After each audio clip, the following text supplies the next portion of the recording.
समीरा बहुत खूबसूरत लग रही थी। आज तो कयामत ढा रही थी।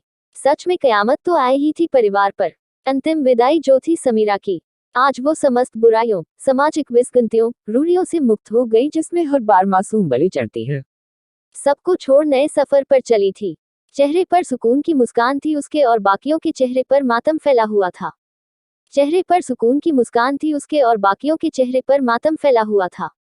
समीरा की दोस्त मीरा बहुत फूट फूट कर रो रही थी कि उसकी सखी परिवार द्वारा दी गई बांझ होने की हर यंत्रणा ताउम्र सहन करती रही, जिसमें उसका कोई कसूर नहीं था। आज उसका आखिर अंत हो ही गया। उसके ससुराल वाले बहू को ही दोष देते रहे, जबकि वो निर्दोष थी और उनका पुत्र दोषी था। समीरा के साथ साथ विदाई हो गई एक आशा की, उम्मीद की जो उसे अपने पति से थी, जो सच अच्छे से जानता था कि बांझ वो नहीं, अपितु नमन ही पिता नहीं बन सकता था। यदि वो उसका हर परिस्थिति में साथ देता तो आज वो जिंदा होती। वो अपनी माँ के सामने भी सत्य स्वीकार कर समीरा को दोष देने से बचा सकता था, लेकिन वो हर बार चुप रहा। वो मूक रह उसे उत्पीड़ित होते देखता रहा, लेकिन विरोध करने का साहस नहीं किया। आज वो समीरा को देख फूट फूट रो रहा था और बड़बड़ा रहा कि क्यों वो कमजोर पड़ गया और उसने बेकसूर समीरा को अपने परिवार और समाज के तानों से क्यों नहीं बचाया।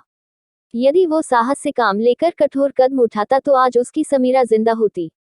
वही उसका कातिल है। जब समीरा उसके सामने घुटती रही, रोती रही, तो उसे बस ये कहकर चुप करवा देता कि माँ ही तो है, कुछ कह भी दिया तो क्या, वो बड़ी है। आज शायद उसकी माँ को भी उसकी अंतरात्मा उसे भी कचोट रही होगी कि क्यों एक माँ और एक औरत होकर भी वो समीरा के दर्द को अपने झूठी गरूर के सामने समझ नहीं पाई।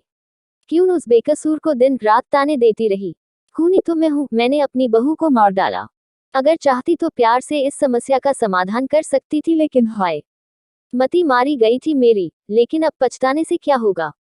आज सब खून के आंसू रो रहे थे समीरा की विदाई पर, और वो मनमोहक मुस्कान लिए मानो कह रही थी, जब तक जिंदा थी किसी को फूटी आंख नहीं सुहाती थी। आज वही लोग उसके लिए रो रहे हैं, लेकिन समीरा चार कंधों पर सवार हो मुस्कुरा रही थी।